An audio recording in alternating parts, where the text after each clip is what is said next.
Welcome to the second day of the Love and Fidelity Conference on Sexuality, Integrity in the University. My name is Chris Tollefson. If you weren't here last night, I'm going to be the moderator for most of today's discussions. Last night, if you weren't here, you missed a great treat, and if you were, you know what a wonderful experience it was.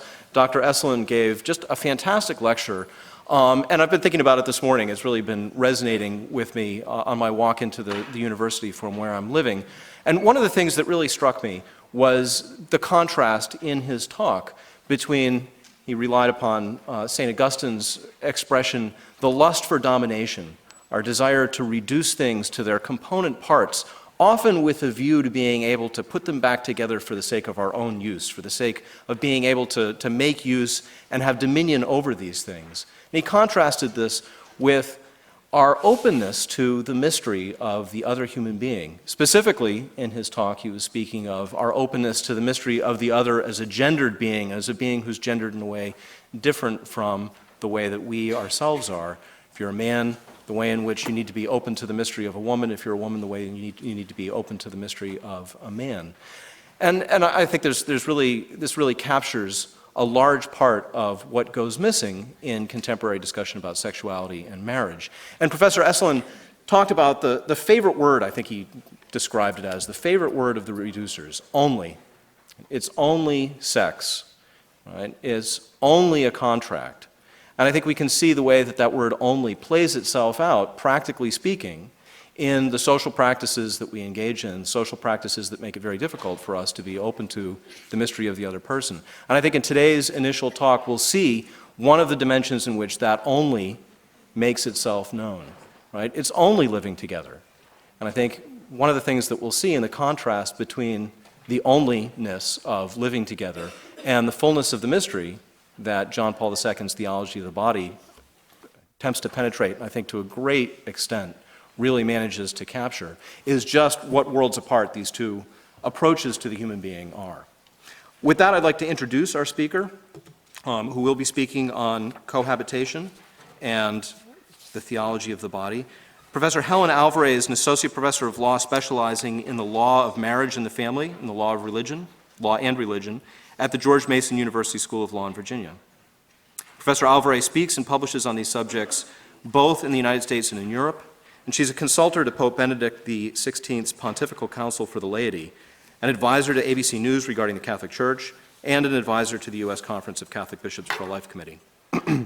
She's a senior fellow of the Witherspoon Institute and a chair of the Task Force on Conscience Protection at the Simon Center on Religion and the Constitution, a job for which she will be ever more in demand, I think, in the coming years.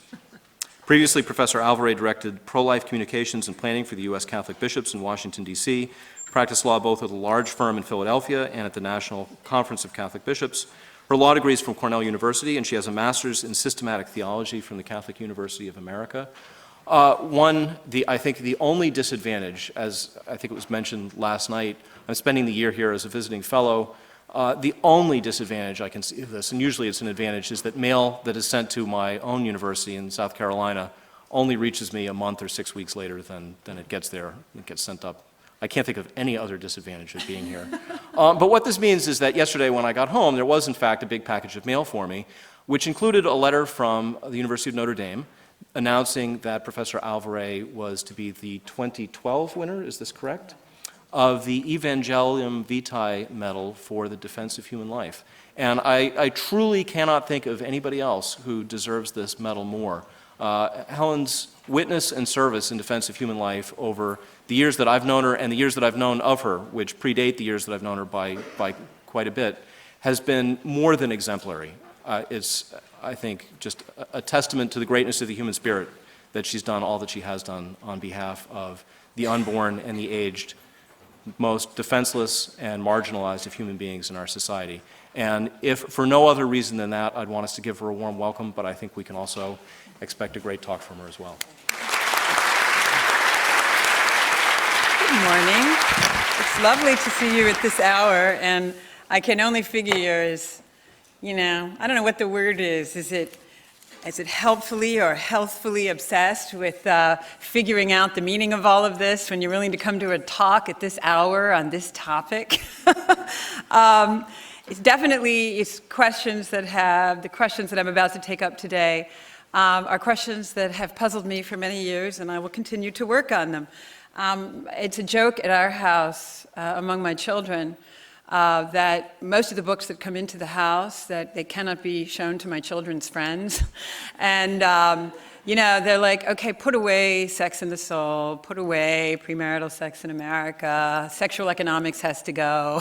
And the other day, my daughter, Ralph Richard Banks, who's a law professor at Stanford University, has recently written a book, and we're eating dinner, and my daughter came around the door frame holding this book, and she said, no, this one definitely has to go, and it's called Is Marriage for White People?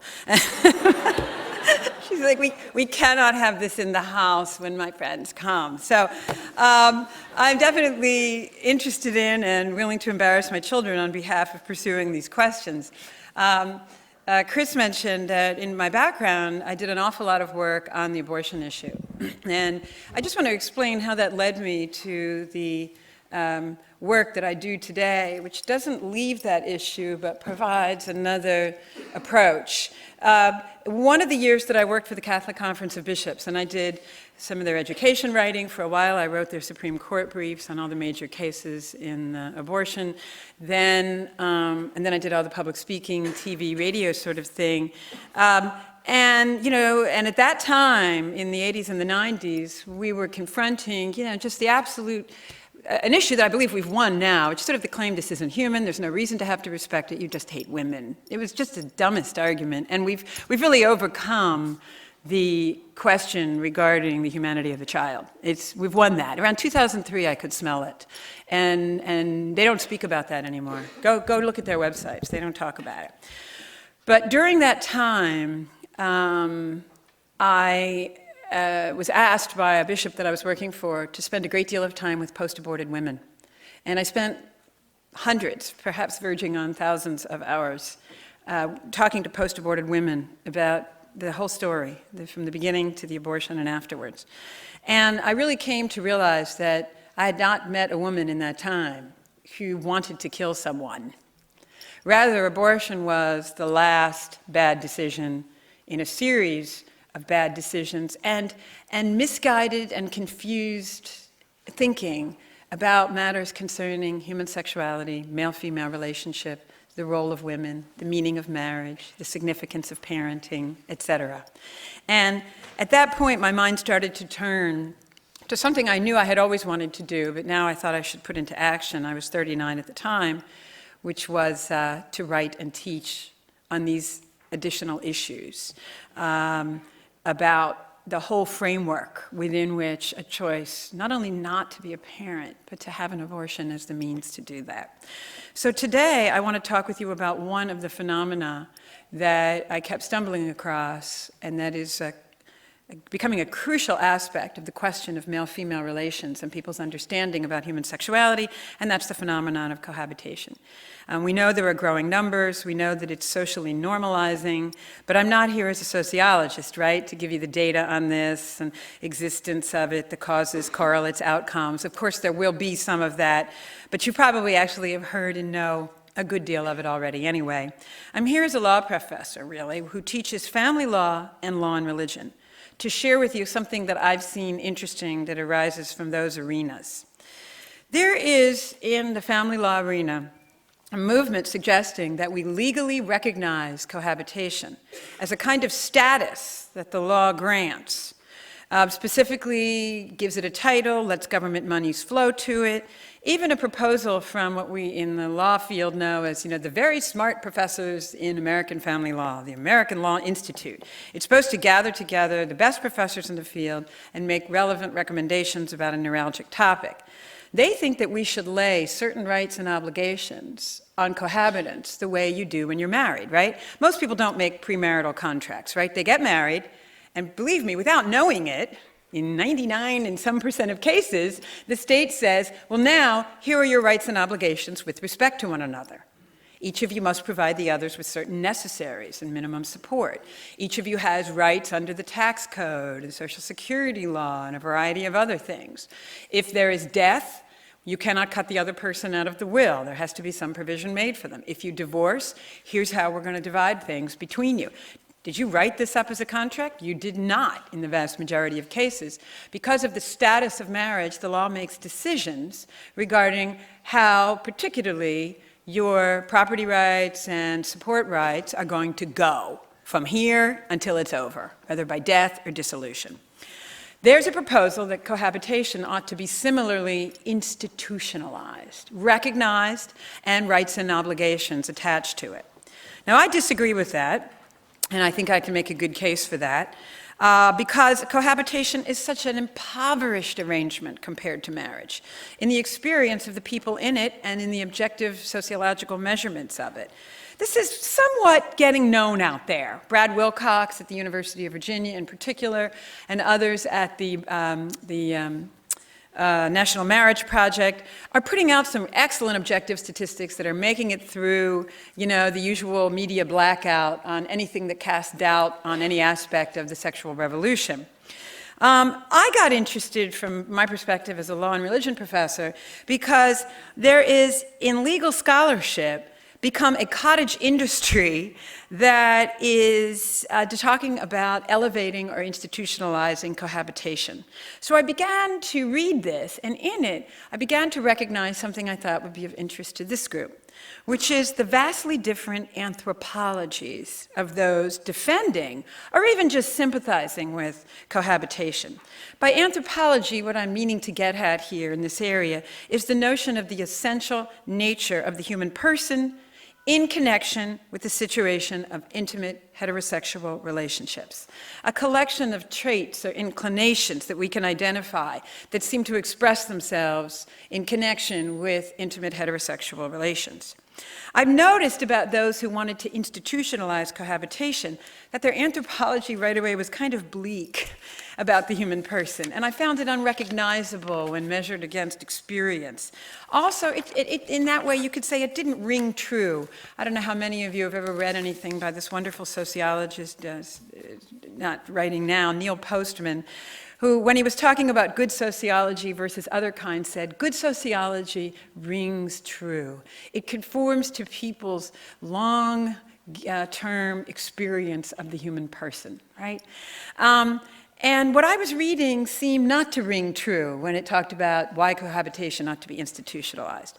So, on the other hand, when I read the anthropology of those who rejected elevating cohabitation or normalizing it, it seemed to ring true not only with the data, but with my experience of the world.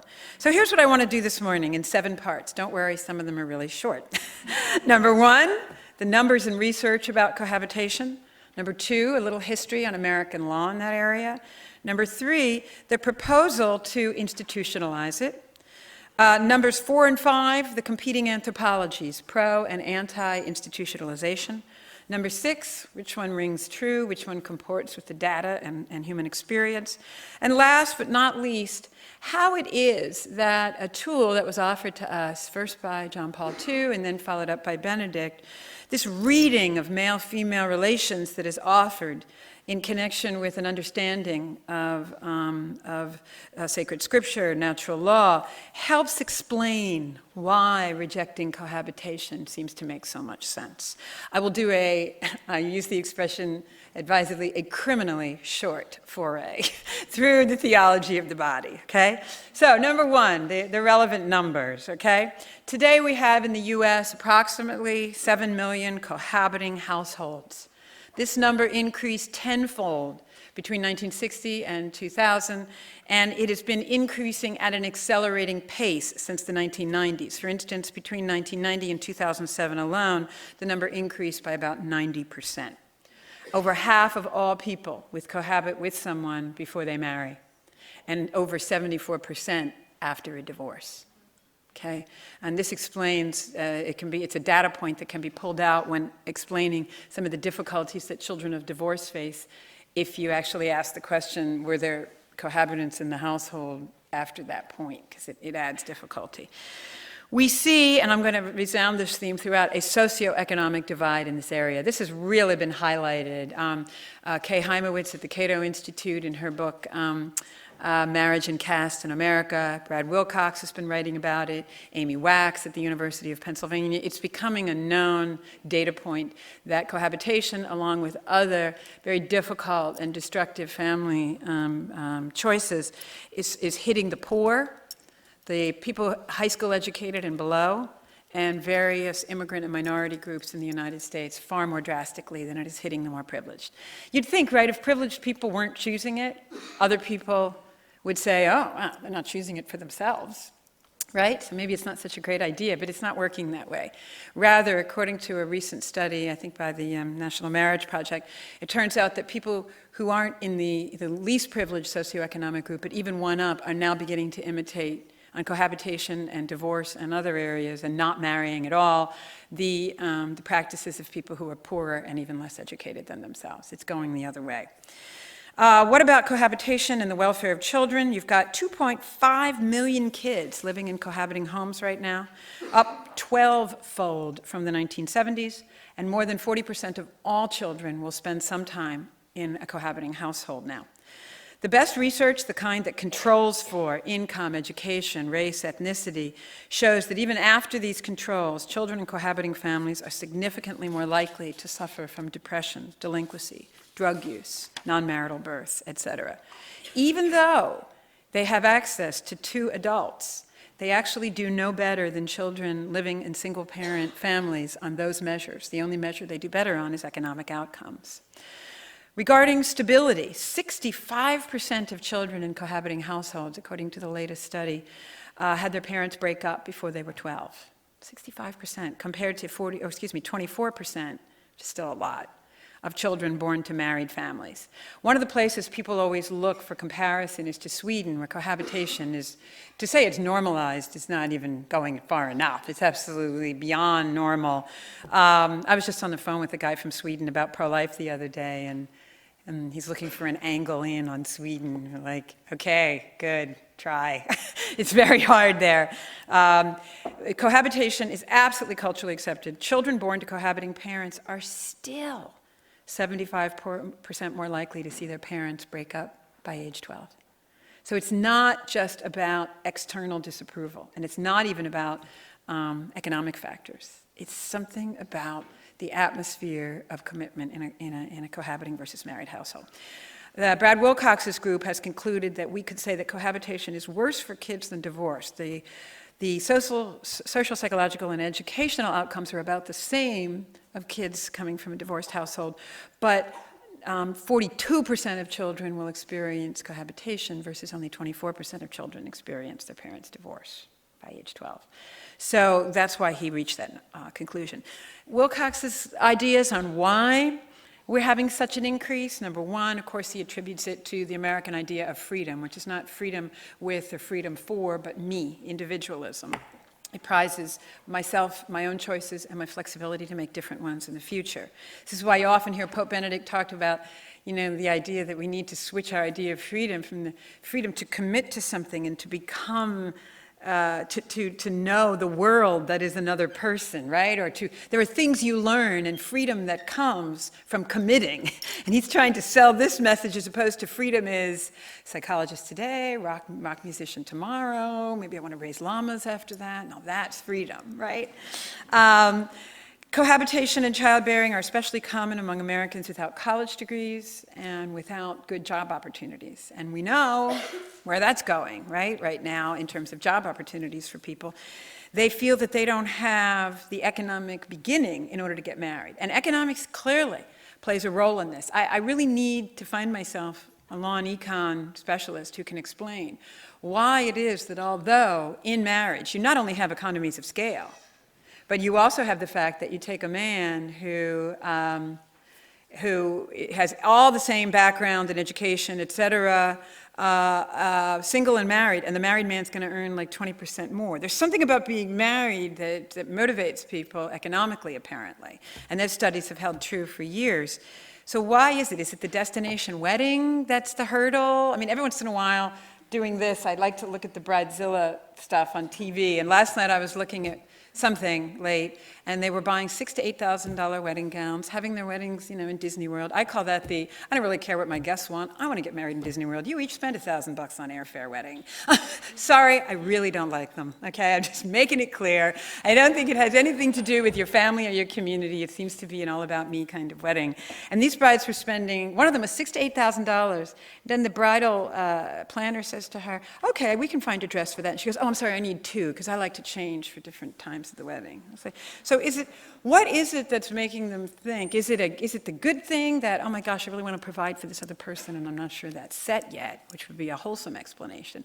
Or is it I'm not getting married downtown at Justice of the Peace, I'm going to have this wedding, and we're going to have, in the most famous study of out-of-wedlock mothers in Philly, the Eden and Kefalis book, Promises I Can Keep, they said, until we have money for a bedroom for each of the children we already have, a dinette set, a living room suite, a mortgage, and a car, then marriage is those luxury goods, then I can't get married. And I have a feeling that's more of what's going on than I'm going to make sure I can take care of this other person. But I haven't seen a study on it, and I'd like to.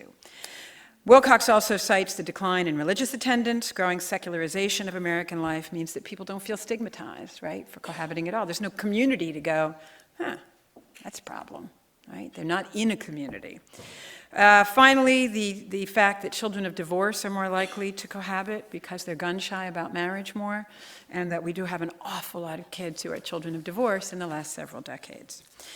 What is the law in this area? It used to be cohabitation was banned, along with adultery, fornication, and then incest and bestiality were also banned. Those laws are still around. But especially beginning in the 1970s and the 1980s, those laws were no longer enforced. There's about 7 on the books now, but you rarely see them enforced, except if they can find like some older guy holding some younger woman apparently hostage. I mean, that's really what it takes. And it's not clear since the Supreme Court's 2003 Lawrence versus Texas opinion, in which they held sodomy, homosexual sodomy, to be a constitutional right, and suggested that laws based on community morals are not within a state's power to make anymore. They are not legitimate laws. It's just not clear that laws would come back into play on cohabitation. There's room for play there, but it's not sure. Until the 1970s, states would not recognize cohabitation agreements. They regarded them as nothing more than prostitution agreements. They called them meretricious right, tawdry relationship agreements. And they said, by a matter, we wouldn't enforce that any more than we would enforce a contract, for you to have your wife killed, and you don't pay the killer, and he comes to court and goes, hey, I didn't get my money. No, we're not going to enforce that, and we're not going to enforce a cohabitation contract, which would spell out the rights and obligations during marriage, at dissolution, and at death. Not going to do it. Well, along comes the famous case of Marvin versus Marvin, what they called the palimony decision. You guys are too young to remember Lee Marvin, but do go see one of the best movies of all time, Who Shot Liberty Valance. And apparently he was just about as nice in private as he was in that movie. Because he took Michelle Marvin. She apparently had a flourishing career as a lounge singer.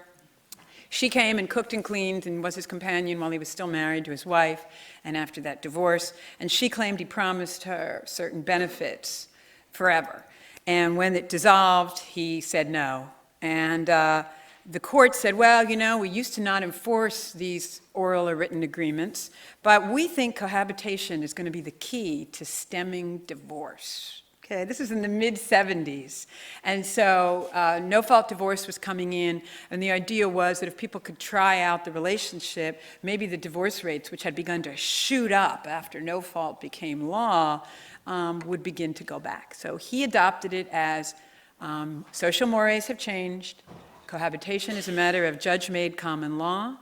We're going to change the law because of the mores and because we think it will reduce divorce rates. We now know, ironically, that it is the second most prominent predictor of divorce. But anyway, very few states rejected the Marvin approach. A couple of them found it comical. They're like, wait a minute, Are you telling me this isn't a contract for sex? Because if I said to this couple, take the sex out of it, is everything else cool with your cohabitation? I bet you we wouldn't have many of them left. And a couple of states explicitly just laughed at Marvin's idea that, no, this has nothing to do with sex, the Marvin court said. But most states went along with the Marvin silliness. So today, most states will enforce cohabitation agreements. These are things that you have to opt into, right? You have to decide, we're going to make an agreement. Only one state in the United States has gone the direction of Canada, and I think New Zealand has this, which is instead of an opt-in to a cohabitation agreement, you would have to opt out because the state is going to lay on you rights and obligations of married people if your cohabitation has certain characteristics. That is Washington State in the United States, okay? The same states that have a drastically lower percentage of the population that is churched, any church at all, are the states where you see the assisted suicide laws, and the states that tend to take institutionalizing cohabitation seriously as well, Washington State being very prominent among them. In Washington State, if you live together for a certain amount of time, you have certain interdependencies, you have a child, then when you split, the state goes after you and he goes, no, come back. You may have both property and support obligations of the kind that married people have. Canada has this. One of my husband's colleagues was shocked. His son moved back home after going to school in Canada, and he got a family court order that he owed the girl he'd been living with in his dorm for 2 years at college. He owed her support and a certain amount of property, and he owed it for years because Canada has a conscription versus opt-in cohabitation institutionalization program, okay? So, the American Law Institute, the very smart professors writing on this is point number 3, actually wanted to have a Washington State scheme for the whole country and raise up cohabitation to the level of marriage with its own rights and obligations. After this, it was widely criticized, but also widely supported in a back and forth series of law review articles. A cottage industry arose among those who wanted to institutionalize cohabitation in order to help people. What did they think they were doing? Number one, they thought it would help stabilize couples.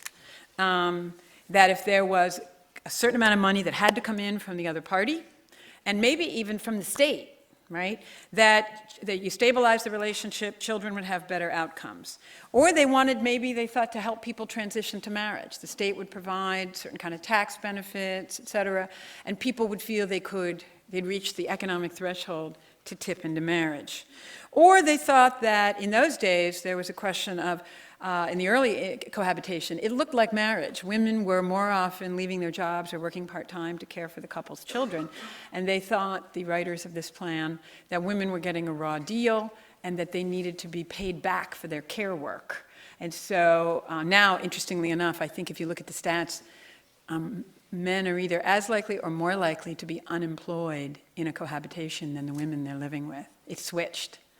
And it's the man session. You know, the men have lost so many jobs, and they're cohabiting with women who have jobs now. But the idea was that there would be fairness for women if you institutionalized an exchange of resources on dissolution.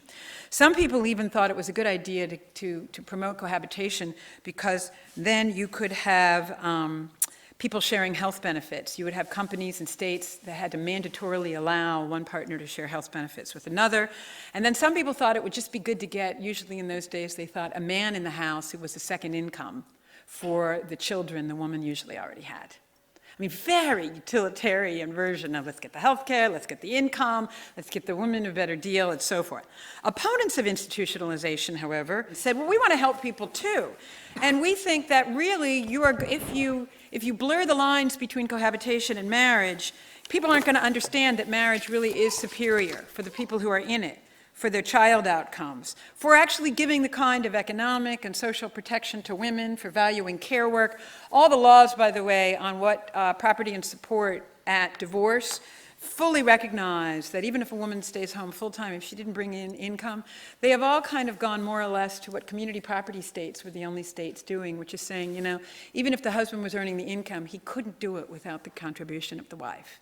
To him, to the family, to the children. So even in states that aren't community property, her services as a wife, in the domestic sphere with children, were fully compensated for, okay? And that, you can thank the early feminists for that, and so that was a good outcome. So the people saying, listen, women will be better taken care of under the marriage dissolution laws. There's also the idea that, people will actually share with one another in a marriage and not a cohabitation. One of the stunning sets of studies on cohabitation is that people who live together, even for a very long time, they don't tend to put any money jointly.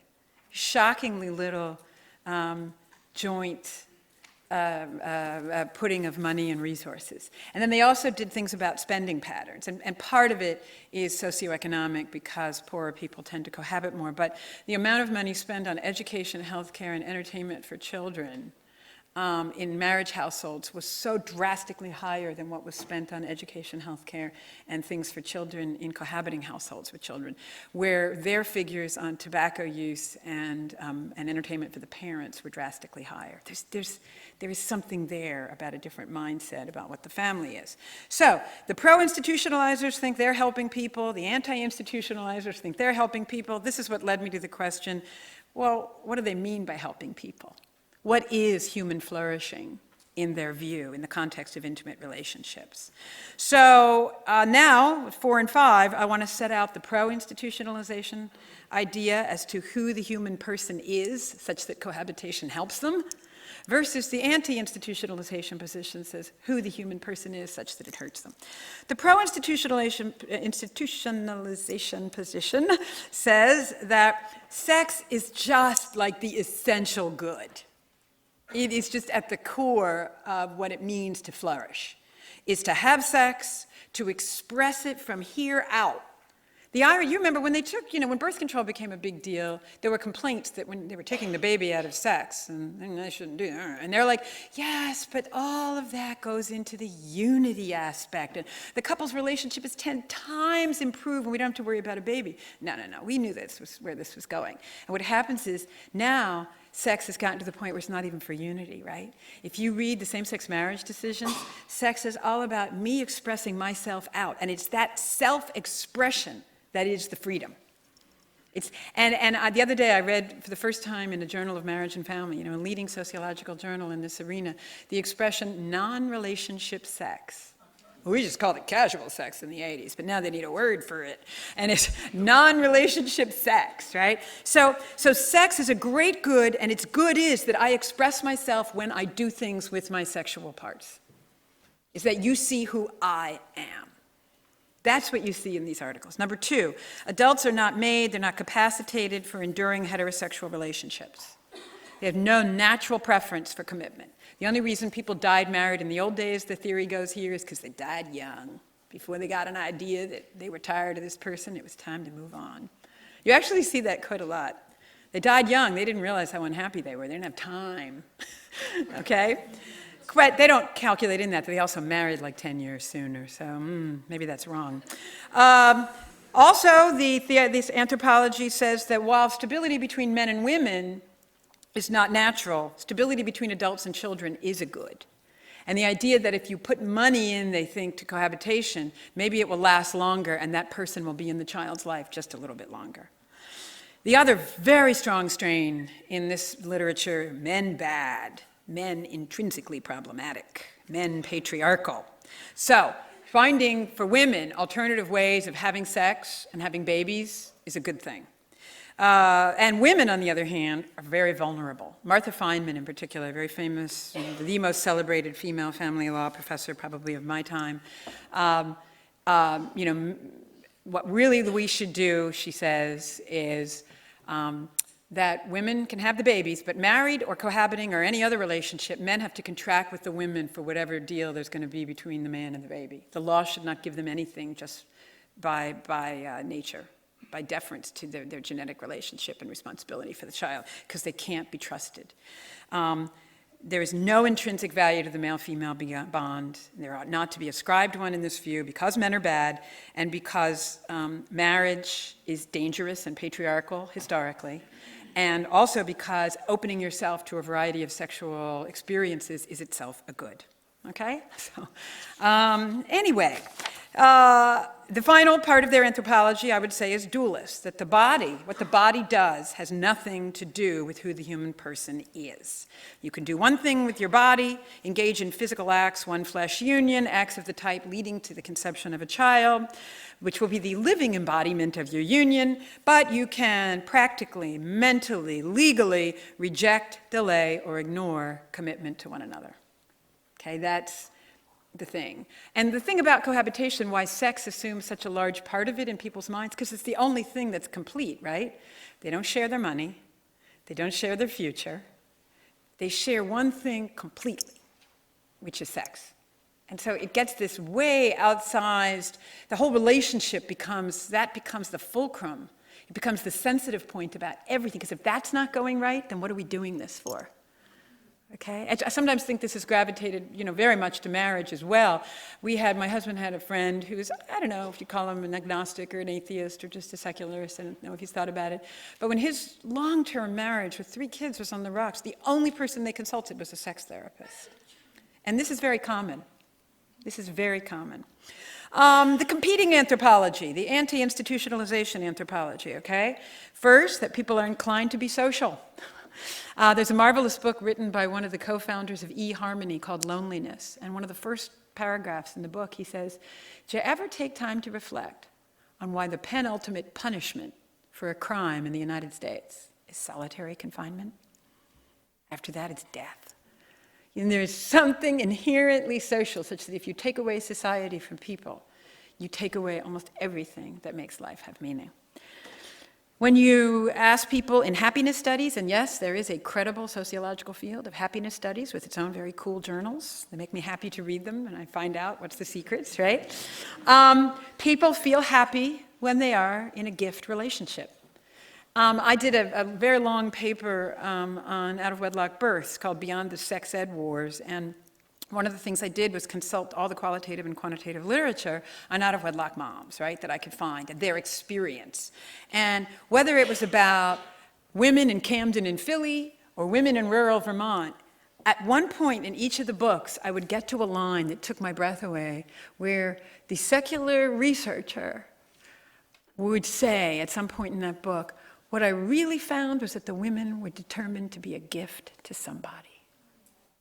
One of them, the book about rural women in Vermont as out-of-wedlock pregnancy moms, referred to them as the logic of the gift, that they wanted to be a gift to the child, and then even in their relationships with their family and one another, they wanted to make sure that they were more perceived as givers than takers, that this was crucial to their self-identity.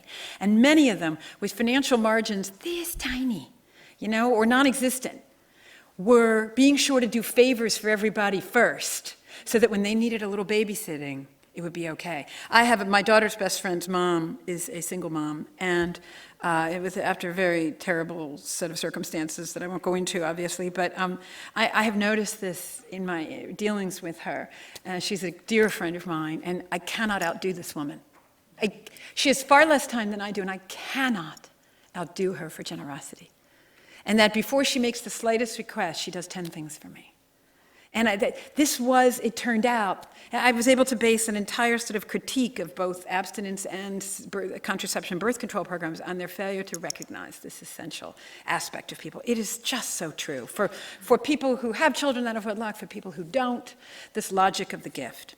So when you measure what is good for people, you need not only to measure whether they can, by their actions, experience themselves to be a gift, but that the other has received them as such.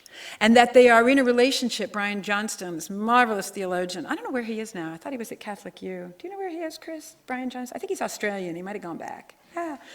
Is he in Australia, Patrick? Yes, Patrick. Brian Johnstone? Okay, sorry to put you on the spot there, but I figured you would know. He wrote this thing about how if people are gifts, then they give gifts, it has to be to capacitate the other person to be a gift giver. And vice versa. It's fabulous. And he's right. This is when people say they're happy. in all the happiness studies. People are inclined to commitment, to a forever horizon. If you look at people in different phases of life, those who have pursued and carried through on a permanent commitment score much higher on lifetime happiness scores.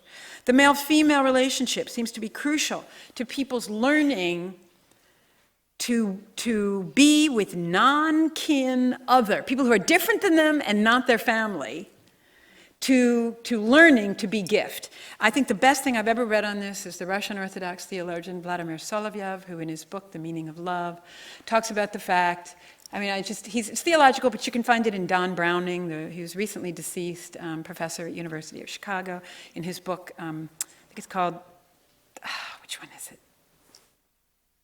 It has Common Ground in the title, about how, and I think he comes from the Protestant tradition, Solovyov is Russian Orthodox, is that a romantic relationship is one of the first times where you look at another person and you go, oh my gosh, you're the center of the universe too. I always knew I was, but now I understand that I can't live without you. And this realization that this other is that important. And then what does it lead to? It leads eventually to a realization that your children are that important. And then for me, at my age, where I'm teaching people your age, and my children are approaching this age, I look at them all, which is sometimes a problem, because I call them honey when they least expect it, and I'm not supposed to do that. They seem to be my children. And now I see other people as everybody's children. It's Pope Benedict says in Deus Caritas Est to give everybody the look of love they crave. And I contend that we'll see that this begins in learning to love non-kin, and marriage plays a vital role in learning to love a wholly other as the center of the universe. Our bodies play a role in constituting and expressing who we are, according to the anti-institutionalizers. And we'll see when I get to a little data on this, when people have uncommitted sex, women in particular, what they've done with their bodies definitely impacts their mind. There is an increase in depression. And the question has been answered. Did the depression come before, and so they were inclined to uncommitted sex, or after? And the answer is, it comes after. It was what they did that seemed to be associated with it. And then, of course, the anti-institutionalization folks say people need stability. Right? They need a long-term commitment. So, 6 out of 7 points here, the rings true part of it. I think that this latter anthropology about the human person and intimate relationships rings more true. It rings true with the data about aspirations of people to commitment, problems, outcomes. Also, it actually is more likely to reach the goal that the institutionalizers have in mind, care for people. And so if you look at all the data comparing cohabitation to marriage, and you control for income, race, ethnicity, etc., educational outcome, you still get the fact that cohabitation is more stable and that people are happier with stability. And for women, I'm sure you've heard this before, there's actually been significant data collected where women are in shortage in a population, cohabitation happens far less because women won't put up with it. They don't like it. And they report, when they do it, that they believe that this is about marriage. When men are in short supply, cohabitation happens a lot more often. And, or when women perceive men are in short supply, which is perceived if the sex market is such that men will only date you if they sleep with you. And so you perceive that, some guys who are slightly more decent are in short supply, then cohabitation flourishes. And then you ask the men, is this leading to marriage? And they go, what, marriage? Where did that come from? I mean, they really say this is just a continuation of dating with just more opportunities. It's dating, but I'm sorry, I know that sounds really sexist, but some things do play out on male-female lines. There's also the data on people's happiness in connection with their aspirations to give, not just get, which of course marriage provides for, and cohabitation segregates out the giving financially, your future, etc. Also, if you look at the data on violence, infidelity, rates of abortion, on marriage versus cohabitation, you'll see that all the problematic rates are much higher in cohabitation.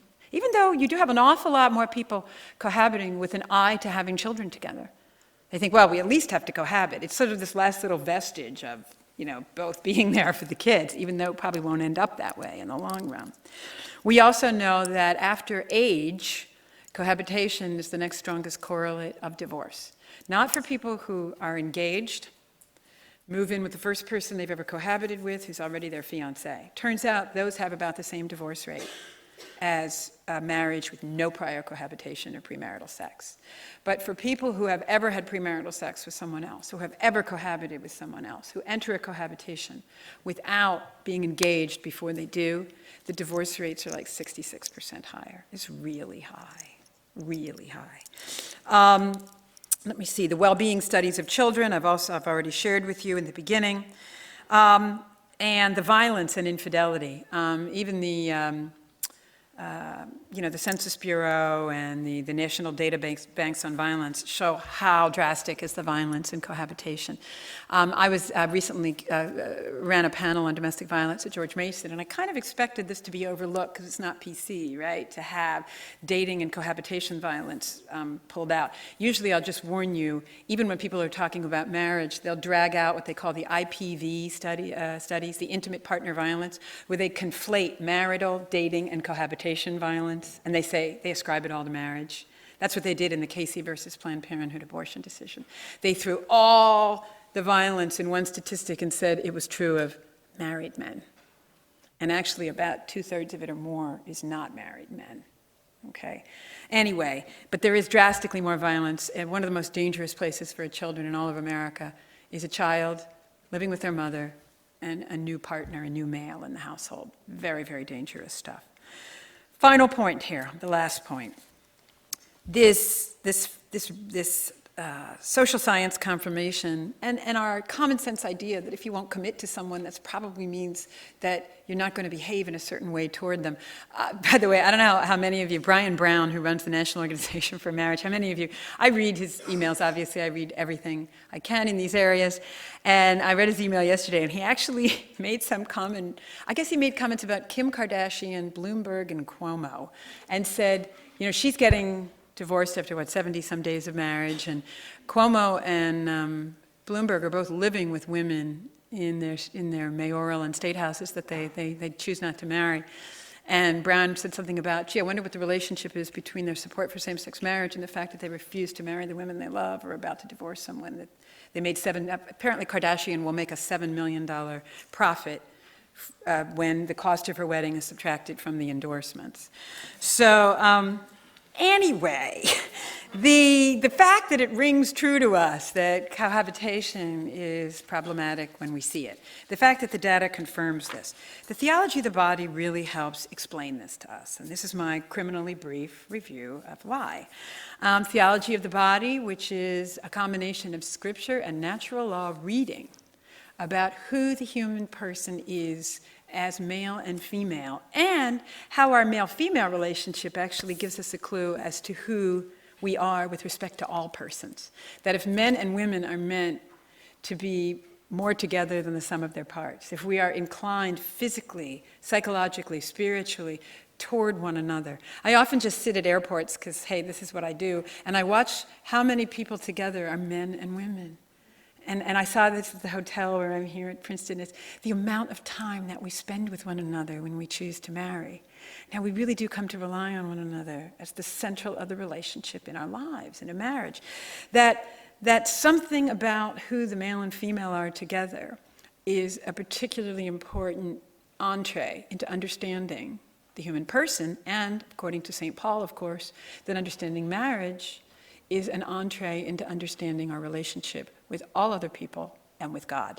So we have in theology of the body the affirmation that the human person is made in the image of God, who is the Trinity, who is social, who is in an eternal, intimate exchange of love, one with the other.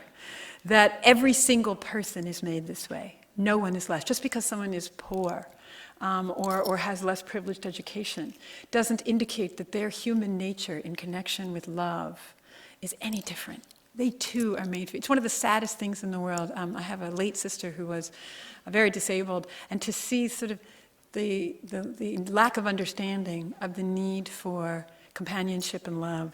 Same persons, no matter what background they are, have. Okay, that we are all equal in this identity. That our natural mode of living is loving self-gift. That we are gifted first, and then we give. Just as God gives to us, we give. That is, then we are supposed to give to others and capacitate them to give. That the male-female relationship has a privileged place in revealing this truth, not only about our relationship with God, but our relationship with all other people.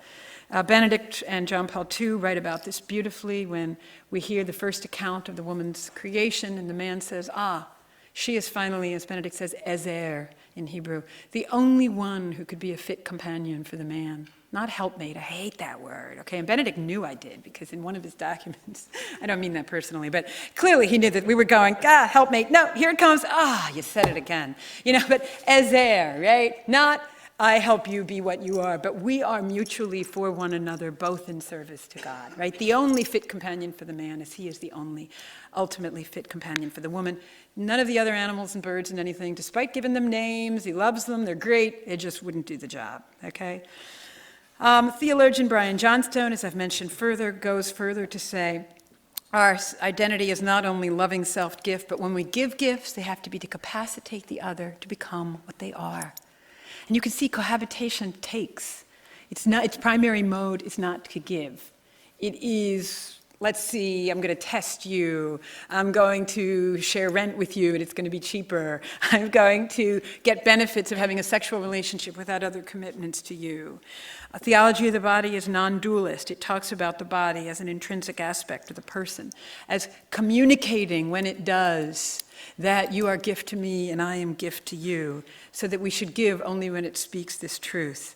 And I think, finally, the most outrageously good contribution of the theology of the body is the doctrine of original sin, which I think it might have been Chesterton who said it first, but Benedict loves to laugh about it. It's like one of the only Christian doctrines that's empirically provable, right? And there is a his and hers version of it, right? And John Paul II talks about this, that before the fall, they were naked but not ashamed. Afterwards, they feel compelled to hide their sexual differences from one another. They're incapable of seeing one another's bodies as beautiful as they were before. But in fact, the very thing that was meant to create communion, that was meant to indicate that they were literally physically for one another, becomes the obstacle to their communication. And rather now, God tells them that what they will be subjected to is the result of original sin. The man will earn bread by the sweat of his face, and he will dominate her. And it says, though in pain she will bring forth children, yet her urge will be for her husband, and he will be her master. So you see the men's tendency to dominate, to make demands, the woman's tendency to what I've seen called conniving in her own subjection. Dress a certain way, say certain things, settle for cohabitation when she knows that she doesn't want to do this, okay? I think in this is so explanatory. People have taken it to be the norm, but when we identify it as the hereditary disorder, their eyes get opened sometimes. Just because it's so frequent. The same way as greed or pride or other things doesn't mean that we have to just run with it. It means we have to fight it. In anthropological terms, John Paul II and Benedict have a ringing endorsement of true heterosexual communion. They don't have what Benedict calls anthropological pessimism. He says we are first the object of a call and not an accusation, right? But the fact that we know that hereditarily, original sin is such a thing as to predispose us to treat one another badly, should make us realize what incredible care we have to take in the arena of human sexuality, including on this issue of cohabitation. I think, to say my final words, that I think it's clear which one of these views, which one of these anthropologies calls to you because it's beautiful in and of itself. I didn't say it was easy, although I got to tell you, I've been married 26 years, and I think it's easy, but I'm just one testimony. I mean, people are like, my first, but I have friends who are like, my first year of marriage was so difficult and everything. I don't know. But it's not just, if you hear hard stories, you could find a lot of stories about how, I just don't know what I'd do without him. And he really did open my eyes to the notion that, that I would be miserable without this other at the center of the universe. And what would I be doing, rearing? Remember, I knew it when my daughter was born, but when my first son was born, I remember turning to them in the hospital room and going, now you can never leave me. Because I don't know the ways of boys. I know the ways of girls. Okay, but that was the first thought that crossed me. And he's like, no, I didn't have any thoughts about that. I'm like, good. So anyway, that's it for me. And I know we're going to take questions, and thank you very much.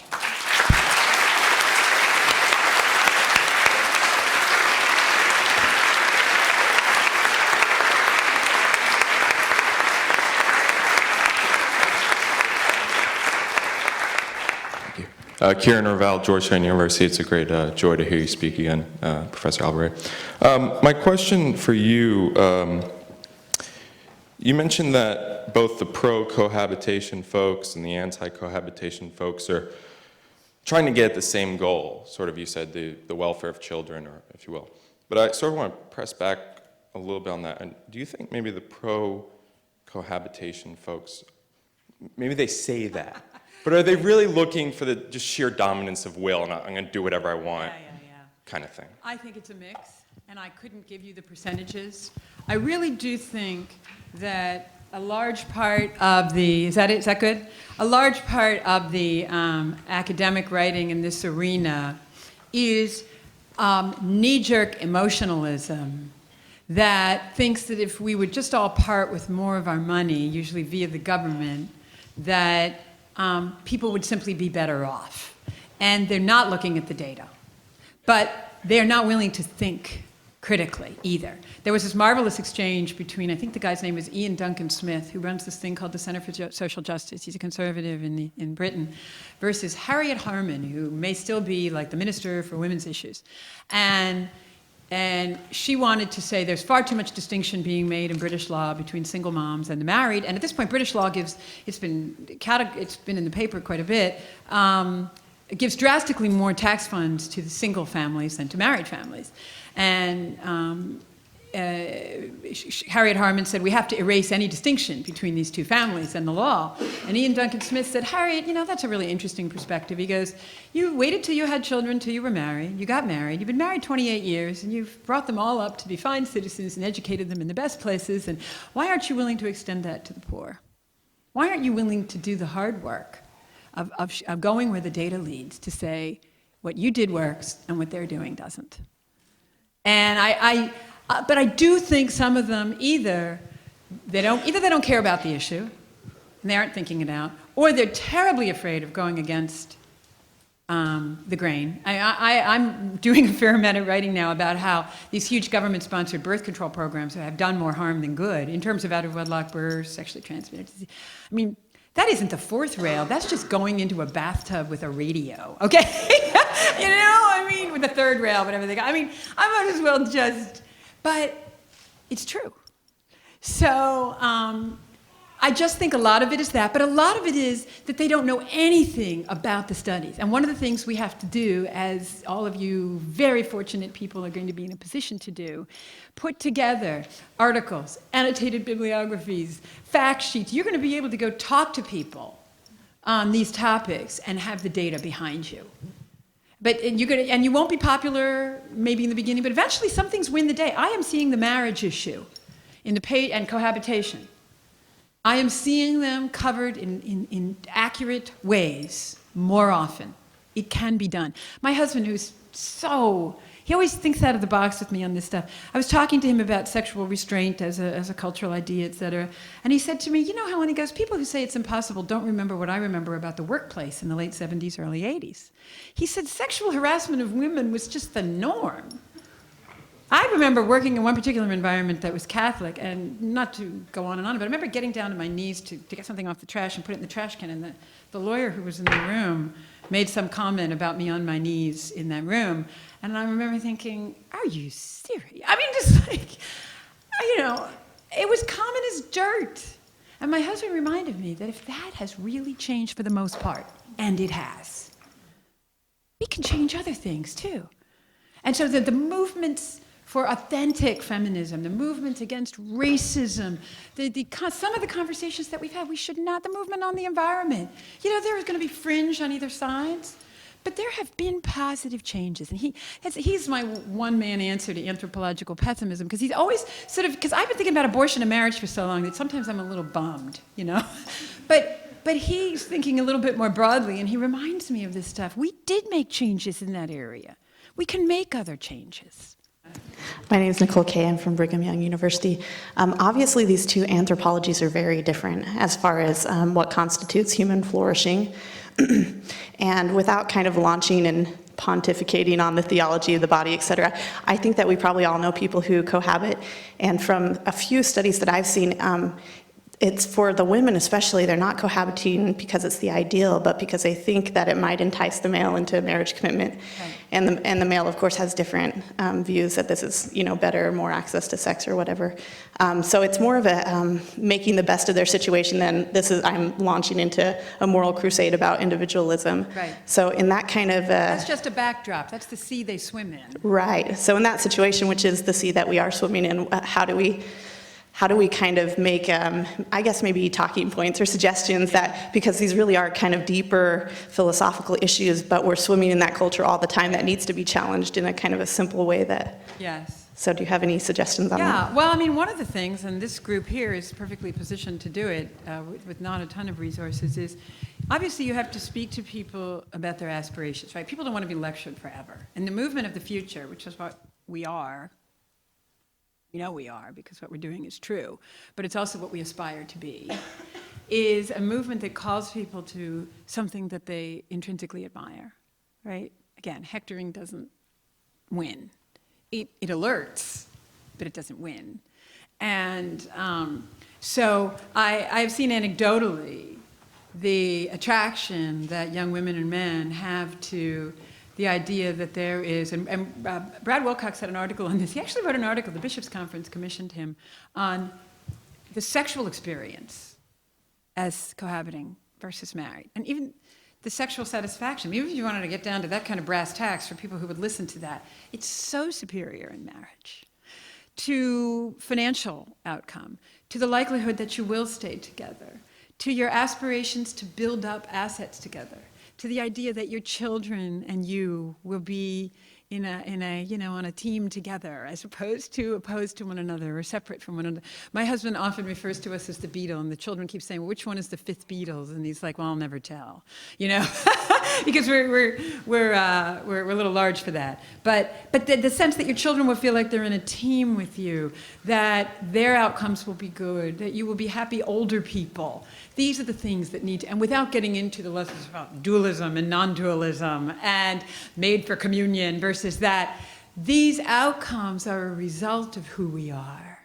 But speaking to people's aspirations, there's, this is really an odd reference, but for those of you who are theologically inclined, Avery Dulles wrote a book. He's deceased now, but he was John Foster Dulles, Secretary of State. This is his son who converted to Catholicism, became a very, very famous Jesuit theologian. He wrote a book, oh, it's killing me, it's slipping my mind, and it was about what inclines people to think that Christianity is true. It has a green cover. Anyway, and what he said is, why did Jesus attract? He asked the theological question. And one of the things he said is people were convinced that they would be happier and that their lives would have more meaning. They were convinced that other people they knew who lived this way were living lives that they aspired to. The old, see these Christians, how they love sort of thing. I mean, that within the Christian tradition, this was the way it went. And that itself calls. If we are the object of a call from God, then we have to be those who call to others in the same way, by living a certain way, without getting into philosophy of doing. You can get to that, but you start with asking people where they are, whether it's financially or whether most people have a good heart and they want their children to be raised well and to be happy and not to face a breakup. They don't want themselves to be bitter about men. Men don't want to be bitter about women. You call from those very human manifestations and you get to the deeper stuff later. Yes. Hi, thank you so much for coming. I don't know if people can hear me. Just an excellent microphone with very little echo. But it works, I think. So I think that most of us on college campuses have noticed that people don't really date in college. That's what I've heard. It's so And depressing. I wanted to, you to discuss the importance of dating in relation to marriage. Yeah. Well, I'm not an expert on that. I will tell you that. But I have observed that either at the high school level and at the college level, that Mark Regnerus's work, Premarital Sex in America. I think you've got Donna Freitas, is that how you pronounce it, coming this afternoon, who wrote Sex and the Soul, who would both affirm that there's not a lot of actual dating. I have a young woman staying with me who's in her 20s, and I know many other very well, my students, et cetera, and they all say similar things, that there's, and that they travel, there's pack traveling, if there's that. I can tell you in my daughter's all-female high school, there's almost nobody dates. It's a shame. There's several things that I think, and this is not as an expert, but as an observer. One is that when you do encounter the opposite sex, it leads you to think of it all in sort of a romantic context, that, oh, maybe it will be. Because I'd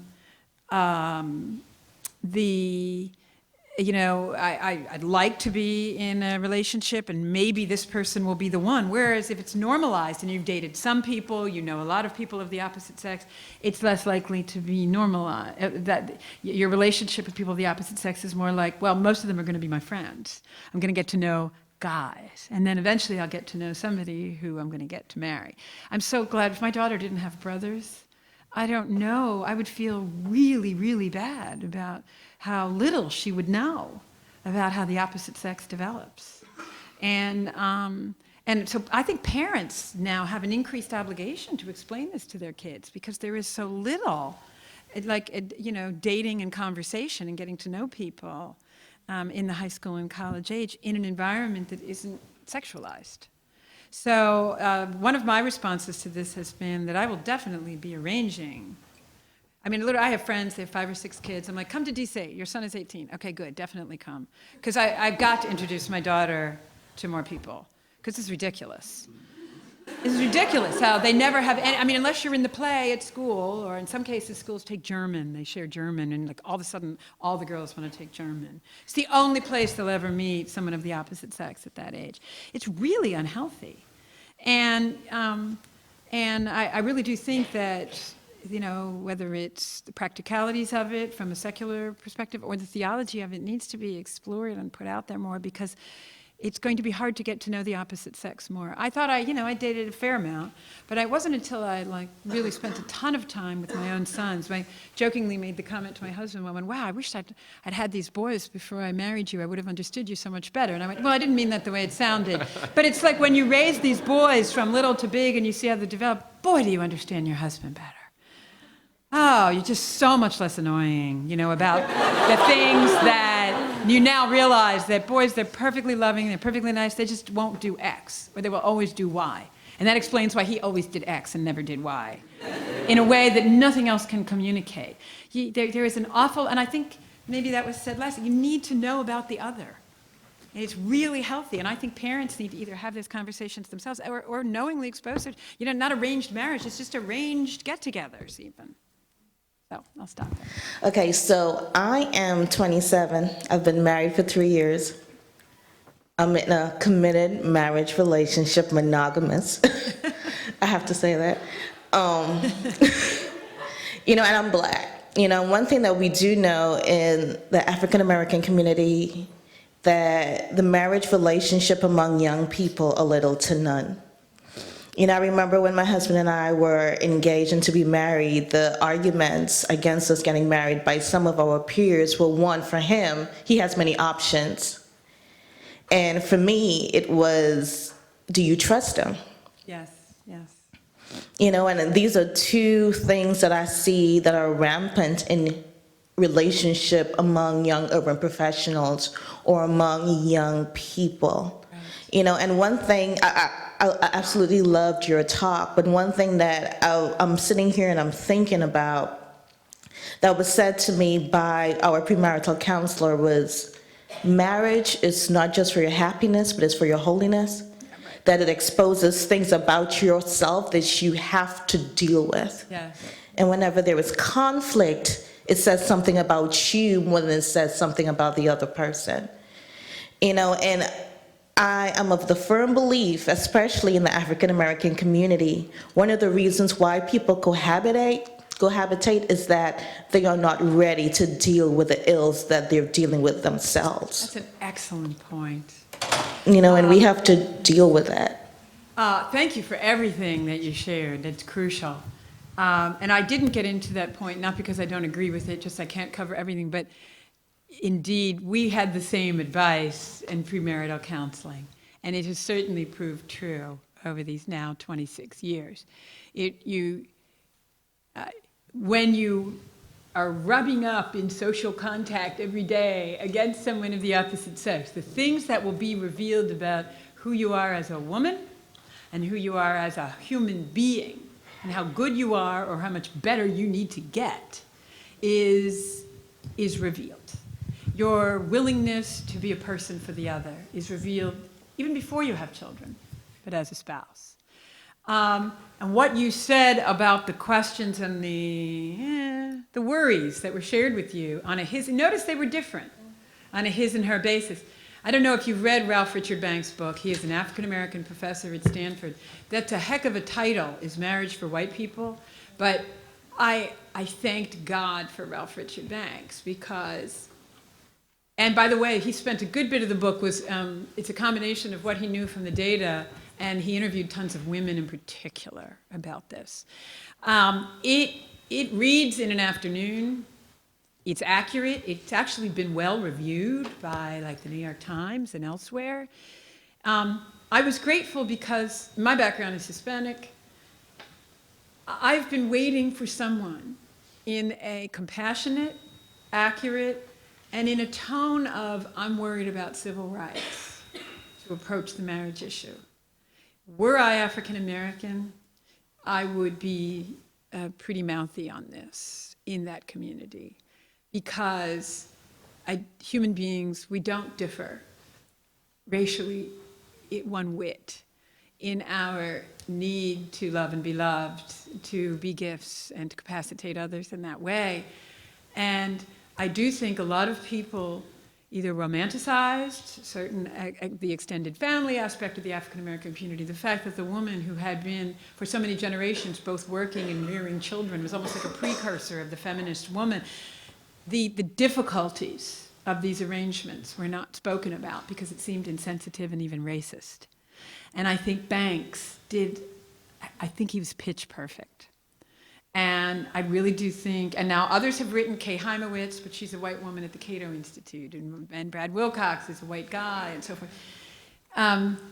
It's a huge question that really needs to be spoken of by people who can do so lovingly and with respect from others.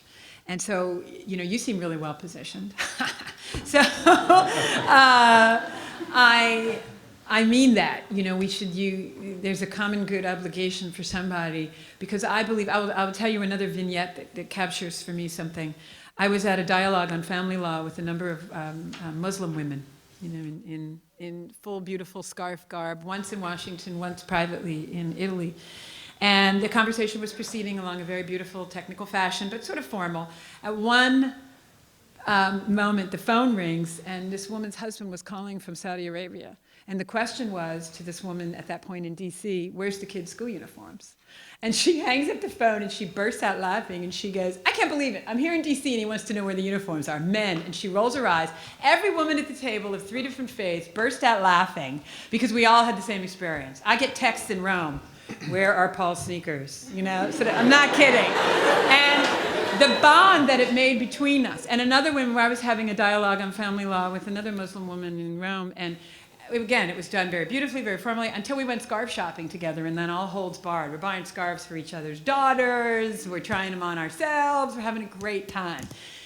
If we do not have this common thing to talk about, if our experience of men as women is different and men's of women, if our experience as mothers, as people trying to balance work and children, if our experience of committed love, of being able to be loved forever is different, this is a racial divide that is very, very frightening to me.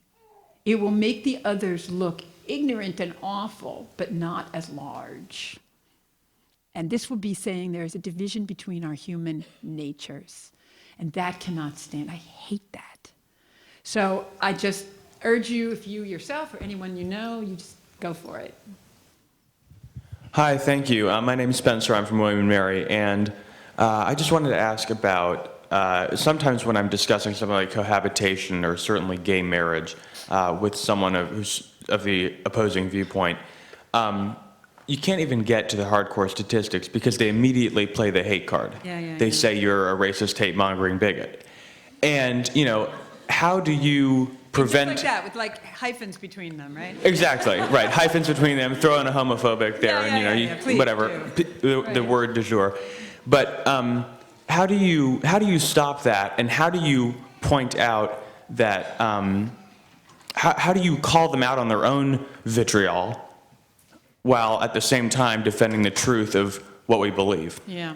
I usually lay it out all on the table there. Like, I'll give you an analogy.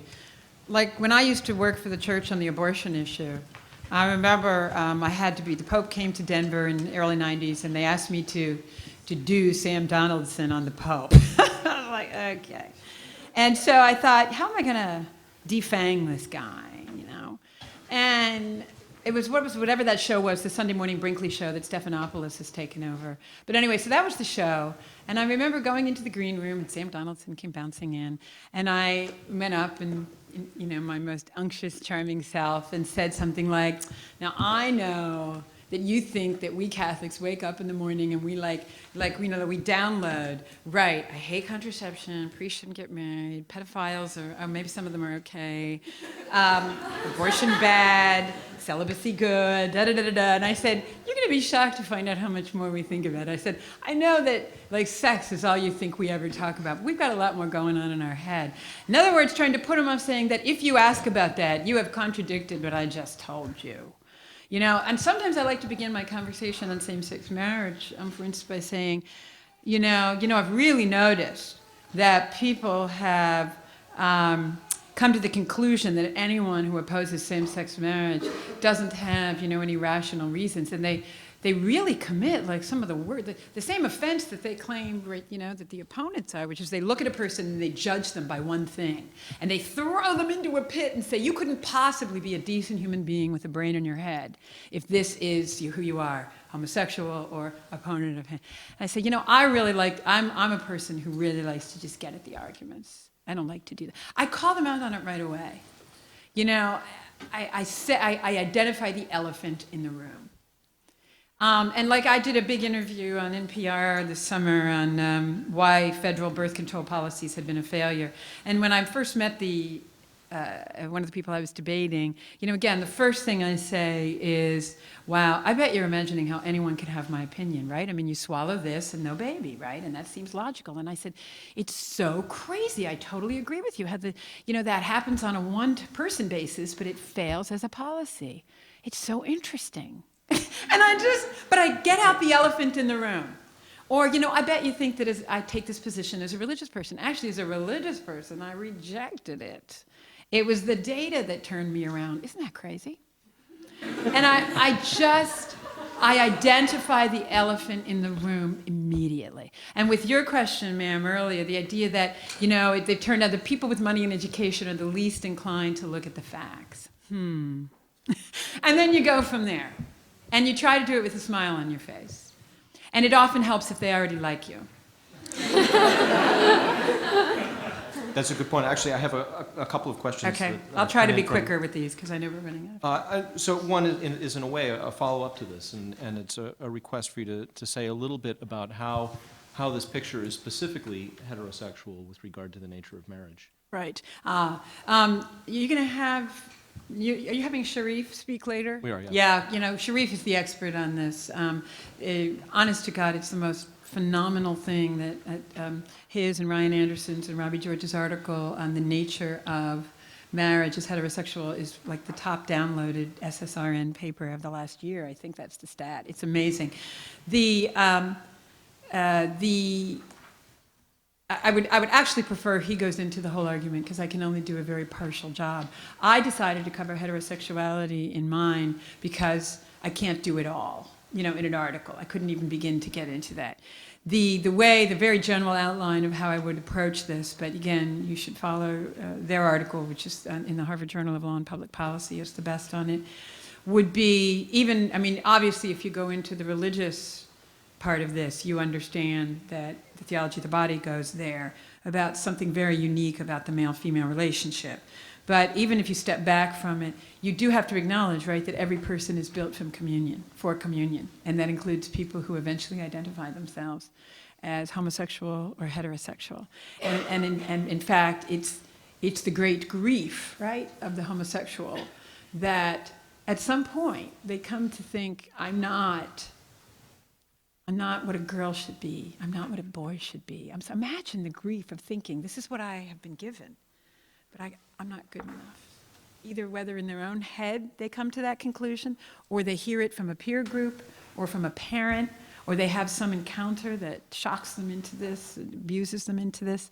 And the inability then, I think if you read some of the psychological, psychiatric, sociological literature, what you would see is, the absolute equality in creation as a person who needs to be a gift. But the difficulty of trying to realize that in connection with their own understanding of who they are as a male embodied, but not by the world's judgment of what a male should be. And a female embodied, but not by the world's or my own internal judgment of what a female should be. The best article I've ever read on that is by a group of psychiatrists who deal with clients with same-sex attraction, and they deal with them. They love these people. That's why the article's so beautiful, incredible. It's called "Who Am I?" It's in a professional journal, but it's actually it's online. I can't remember the name of the author. Phillips might be one of the authors. So I think the biggest insight is that these are persons who must be addressed as equal in dignity and creation and seeking to be in God's image, to seek communion, and have had some terror and find themselves in a situation where, because of their own circumstances and the nature of the community they think they belong to, they're not finding it. And that's really as much as I, as a law and religion person, could say. I think maybe one more question again from the cards, and then I have a couple of quick announcements. I think this is an interesting question because it's something that I found striking in your talk as well. The questioner asks to hear a little bit more about the problematic of loving non-kin, of breaking out of that internal inertia towards loving only those that are most like you. Yeah, this writing comes from either theologians or I think Don Browning was like a sociologist of religion. And I believe his tradition was Presbyterian. And he, like John Whitty at Emory, Browning was at Chicago, Whitty is at Emory, was initially approaching it sort of just from the question of being fascinated by the human person. How do we come to understand one another in the way that, let's face it, the world wants us to understand one another, right? Even religion aside, if we would simply treat one another as utterly equal in dignity, as different but gifted, whether it's male, female, or racial, or ethnic, or interest, or specialty, what a gorgeous place it would be, right? And the world wants that. And so Browning and Whitty have explored that question, Browning in particular, and have said maybe marriage, maybe the male-female relationship plays a crucial role in this. There are friendships, right? And some friendships are of epic proportions. But you notice that they're more rare than marriage being of epic proportions, than erotic and agapeic love together being of these proportions. I'm reading a guy who writes a lot about this now. Okay, now get his name in mind. Come on, you know him. Is it Richard Starrow? Is he the guy? He writes he was his sex and desire. Oh, I might have it with me. Oh, it's in the car. I think it's Richard Starrow. He was at Cambridge. Now he does some writing for American Enterprise Institute. He writes for National Review Online. He is a philosopher of human sexuality. And I think that's his name. And he writes about the same thing. What role, male-female relationships, it's so epic. One of the things that modern culture has right is that they know that there's something incredibly important about the male-female relationship, or they wouldn't be singing about it, making movies about it, agonizing over it, putting it on magazines 24/7. The problem is they don't know why it's so important. And then they make the sex aspect of it the only important thing. So they're onto something, but it's confused and disoriented. And Browning in particular, in in his book that has the words "the common good" in it, has written about this most extensively. And I think just from a practical secular level, and even Solovyov, who approaches it theologically, but I think he's actually practically, he gets at a practical point, that it's one of the few times where someone assumes that level, this romantic love, where someone else assumes that level of importance in your life.